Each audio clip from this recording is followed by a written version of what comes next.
在车上用 in the car 和 on the car 竟然都是对的。有同学问海丽老师啊，我听别的老师说在车上用 in the car， 但是我看电影的时候明明里面说的是 on the car 呀，那哪个对的呀？答案是两种都对，两种情况都有。第一种情况，在正常情况下啊，大多数我们都是用 in the car。这里有一个小妙招，就是当我们乘坐各种交通工具的时候，如果你可以站起来走动的，那你就用 on； 如果不能站起来走动，你就用 in。比如说在小汽车里面的，你不能站起来，那就用 in。那如果是在火车上呢，那就可以用 on。第二种情况，如果你坐到了车顶上，那就用 on the car。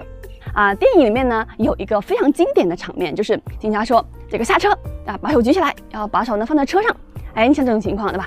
把手放在车上，那就用 on the car 用 on 这个词。也就是说呢，只要你把一样东西放在某一个东西的表面上都是用 on 这个词。好了，那问题来了那在飞机上到底是用 on 还是 in 呢？先把你的答案留下，我们下期揭秘。